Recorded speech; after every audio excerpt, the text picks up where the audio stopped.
Hello students, मैं रमाकांत गुप्ता। कैसे हैं आप लोग? मेरे यूट्यूब चैनल पर आपका स्वागत है। तो जैसा कि अभी हमारा जो पहला लेसन चल रहा है, अध्याय फर्स्ट वैद्युत आवेश एवं क्षेत्र। कल हमने आप लोगों को कूलाम का नियम समझाया था, उसका फॉर्मूला भी निकलवाया था। इसके बाद आपको उस फॉर्मूले में जो एप्सिलॉन 0 आया था, जिसको हम एप्सिलॉन नॉट बोलते हैं, उसकी यूनिट बताई थी कि कैसे हम निकालते हैं, उसका मात्रक, उसकी विमा, दोनों चीज़ें हमने आपको निकालना बताई थी। इसके बाद आज हम एप्सिलॉन नॉट का मान कितना होता है, उसकी वैल्यू कितनी होती है, इस बारे में बात करेंगे। तो इसलिए इस वीडियो को बहुत ध्यान से देखिए और बहुत अच्छी तरह से मन लगा के समझिए। आपको कहीं दूसरी जगह भटकने की ज़रूरत नहीं है।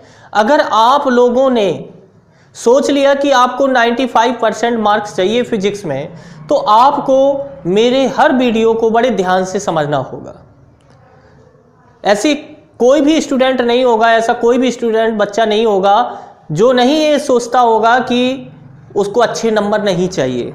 सब लोगों की इच्छा रहती है कि वो अच्छे से अच्छे नंबर प्राप्त करें। आप लोगों की भी इच्छा होगी। जैसे कि एक उदाहरण लेते हैं, सब लोगों का मन में एक ऐसा लगता है कि हमारी भी लॉटरी लग जाए, और वो भी 1 करोड़ की। सब लोगों की इच्छा है कि नहीं है? आप लोगों का भी मन हो रहा होगा कि अगर घर बैठे काश आपकी 1 करोड़ की लॉटरी लग जाए, तो सभी लोगों को अच्छा लगेगा। ऐसा कोई भी बंदा नहीं होगा कि जिसको बुरा लगेगा।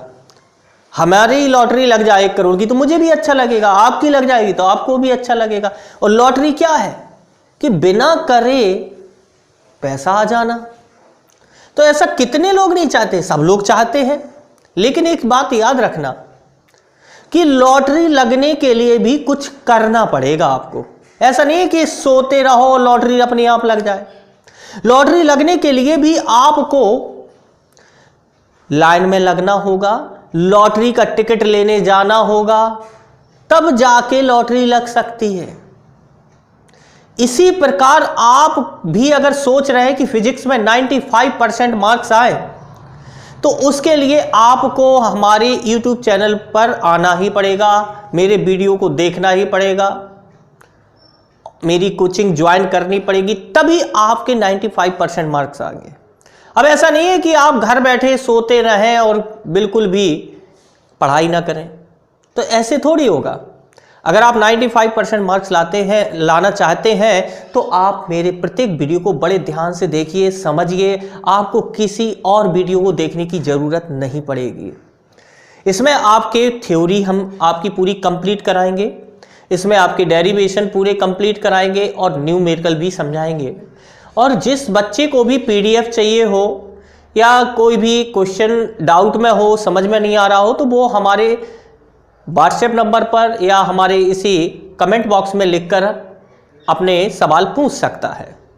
तो चलिए, कल हमने एप्सिलॉन नॉट का मात्रक बता दिया था, विमा बता दी थी, आज उसकी वैल्यू निकालना बता रहे हैं। जैसे कि कूलाम के नियम में हमारा जो फॉर्मूला निकला था फोर्स का, F = 1/4 pi epsilon not into Q1 Q2 upon R²।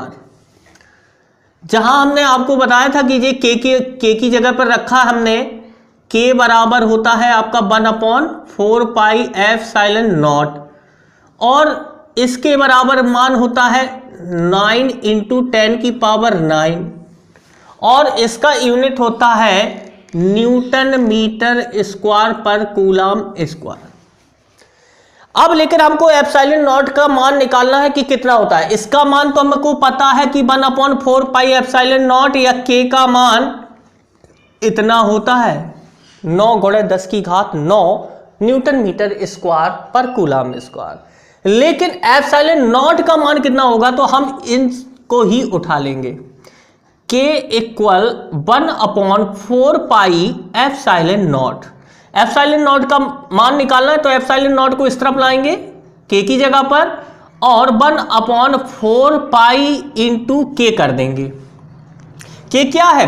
के एक नेतांक है जिसको परावैद्युतांक कहते हैं, और परावैद्युतांक के बारे में अभी इसके बाद बताएंगे। तो अब देखिए epsilon not equal 1/4 into pi की वैल्यू होती है 3.14 इंटू के की वैल्यू आपको ये रखना है 9 × 10⁻9। अब एप्सिलॉन नॉट इक्वल 1/4 का गुणा करा देंगे, 4 चौको 16, 4 एकम 4 और 1 5, 4 3 12 और 2 अंक बाद दशमलव लगा देंगे और गुणे 9 × 10⁻9। तो एप्सिलॉन नॉट इक्वल 1/, अब 9 का भी गुणा इसमें हो जाएगा तो 9 × 54, 9 पना 45 और 45 और 5 50, 9 दूनी 18 और 5 23 और 9 एकम 9 और 2 11 और 2 अंक बाद दशमलव लगा देंगे और गुणे 10⁻9। तो एप्सिलॉन नॉट इक्वल 1/, दशमलव 2 अंक बाद है, 3 अंक बाद, तो 2 अंक बाद खिसकाएंगे इधर 1.1304 गुणे 10⁻2 अंक खिसकाया तो 2 घातें बढ़ जाएंगी। तो अब यहां पर हम क्या करेंगे कि एप्सिलॉन नॉट इक्वल, अब देखो कितने अंक बाद दशमलव लगा है 1 2 3 4 अंक बाद दशमलव लगा हुआ है, तो 4 ऊपर 0 बढ़ा देंगे, ये हमने 4 0 बढ़ा दिए, 10⁻11 है प्लस की, तो ये जब ऊपर जाएगी तो माइनस की हो जाएगी, घात का चिन्ह बदल जाता है 10⁻11 और बटे में दशमलव हट गया है क्योंकि 4 0 बढ़ा दिए तो 1 1 3 0 4 इतना आ जाएगा। अब इसका भाग जब हम इसमें देंगे एप्सिलॉन नॉट इक्वल 10,000 में 10,000 गुणे 10⁻11 और बटे में हमारा 11,304 है। जब हम इससे इसमें डिवाइड करेंगे तो हमारी वैल्यू कितनी निकल के आएगी वो लिखेंगे एप्सिलॉन नॉट इक्वल 0.8846 गुणे 10⁻11।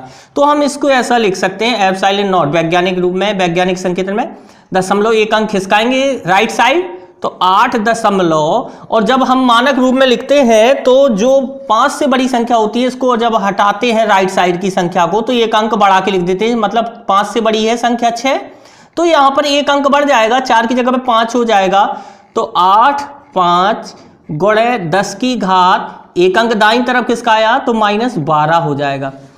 तो 8.85 गुणे 10⁻12 जब दाईं ओर खिसकती है तो माइनस की घात बढ़ती है और बाईं ओर खिसकाते हैं तो प्लस की घात। जैसे कि यहां पर हमने यहां पर 3 के बाद दशमलव लगा हुआ था, यहां पर जब हमने दशमलव खिसकाया 2 अंक बाईं तरफ तो प्लस की घात बढ़ गई और दाईं ओर खिसकाया तो माइनस की घात बढ़ गई। ये ध्यान रखना है, इसी में कंफ्यूज हो जाते हैं कि कब घात बढ़ना है कब घटना है। तो अब यहां पर हमने लिख दिया है 8.85 गुणे 10⁻12 जी हमारी वैल्यू निकल आई है किसकी एप्सिलॉन नॉट की। अब इसका यूनिट क्या होता है, एप्सिलॉन नॉट का यूनिट क्या होता है, तो एप्सिलॉन नॉट का यूनिट यही होता है कि एप्सिलॉन नॉट यहां पर जाएगा और ये नीचे आ जाएगा तो कूलम स्क्वायर पर newton metre square, coulomb square पर न्यूटन मीटर स्क्वायर, ये इसका यूनिट होता है। तो अब आपको बताना है कि अगर एप्सिलॉन नॉट इधर आ जाएगा और एफ नीचे आ जाएगा तो कूलम स्क्वायर पर न्यूटन मीटर स्क्वायर हो गया। अब यहां पर एक चीज ध्यान देना है आपको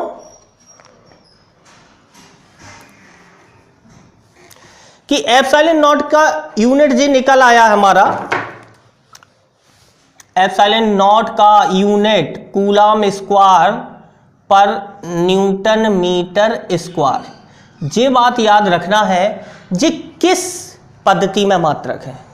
तो आपको बता दें कि ये आपका सीजीएस पद्धति में है। अब लेकिन यहां पर बात करेंगे कि कूलम मीटर न्यूटन जी तो एसआई पद्धति में आते हैं। तो एसआई पद्धति में आपको बता दें कि एप्सिलॉन नॉट का यूनिट फैरेड पर मीटर ये होता है।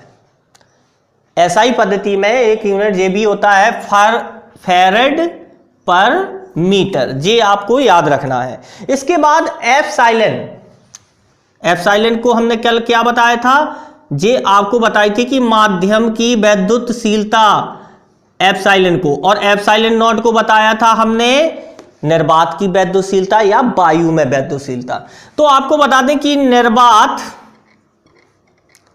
निर्वात या वायु में जो एप्सिलॉन का मान होता है वो होता है 1। ये हमेशा याद रखना है, कितना होता है, 1 होता है। इसके बाद अगर हम किसी भी धातु की बात करें तो धातु के लिए, सभी धातुओं के लिए जो एप्सिलॉन का मान होता है वो अनंत होता है, इन्फिनिट, ये ध्यान रखना है। इसके बाद अभ्रक के लिए कितना होता है, अभ्रक के लिए एप्सिलॉन का मान 6 होता है। पानी के लिए एप्सिलॉन का मान 80 मतलब 80 होता है, ये भी आपको याद रखना है। इसके बाद अब आते हैं जो हमारा ये के आ रहा है बार बार एक नियतांक, परावैद्युतांक क्या है। तो परावैद्युतांक के बारे में जानेंगे कि परावैद्युतांक क्या है, क्योंकि जब भी हम किसी भी नियतांक की तुलना कराते हैं तो निर्वात की किसी माध्यम से ही कराते हैं। तो अब यहां पर निर्वात की वैद्युतशीलता और माध्यम की वैद्युतशीलता, इन दोनों में ही हम ले लेते हैं। तो माध्यम की वैद्युतशीलता और निर्वात की वैद्युतशीलता के अनुपात को हम परावैद्युतांक कहते हैं। बिल्कुल सिंपल, मतलब के बराबर एप्सिलॉन अपॉन एप्सिलॉन नॉट, ये फॉर्मूला होता है। बस इतना याद रख लें, इसी से परिभाषा आपकी बन जाएगी, के बराबर एप्सिलॉन अपॉन एप्सिलॉन नॉट। मतलब माध्यम की वैद्युतशीलता और निर्वात की वैद्युतशीलता के अनुपात को परावैद्युतांक कहते हैं। तो इस तरीके से आपका आवेश से रिलेटेड हमने आपको बता दिया है और कूलाम का नियम बता दिया है। कूलाम के नियम से जो हमारी एप्सिलॉन से संबंधित जो हमारी परिभाषाएं थी, डेफिनेशन थी, वो बता दी हैं। अब इसके बाद आपका वैद्युत क्षेत्र स्टार्ट होने जा रहा है, तो उसको समझने से पहले वैद्युत बल के बारे में जो हमने कूलाम का नियम बताया है, तो कूलाम के नियम के आधार पर, एप्सिलॉन के आधार पर कौन कौन से ऐसे सवाल हैं कि वो लग सकते हैं और आवेश से रिलेटेड, मतलब जितना अभी तक मैंने थ्योरी में आपको पढ़ा दिया है उससे संबंधित किस प्रकार के न्यूमेरिकल आते हैं, तो अगले वीडियो में आपको न्यूमेरिकल समझाए जाएंगे। इसलिए जुड़े रहिए, साथ रहिए और प्रत्येक वीडियो को देखते रहिए ताकि फिजिक्स में आपके 95% मार्क्स आसानी से आ सके। तो इसलिए जो नए हैं हमारे इस चैनल पर, वो हमारे चैनल को जरूर सब्सक्राइब कर लें और बेल आइकन दबा दें ताकि हमारे आने वाले सारे वीडियो के नोटिफिकेशन आपको टाइम पर मिलते रहें। Thank you.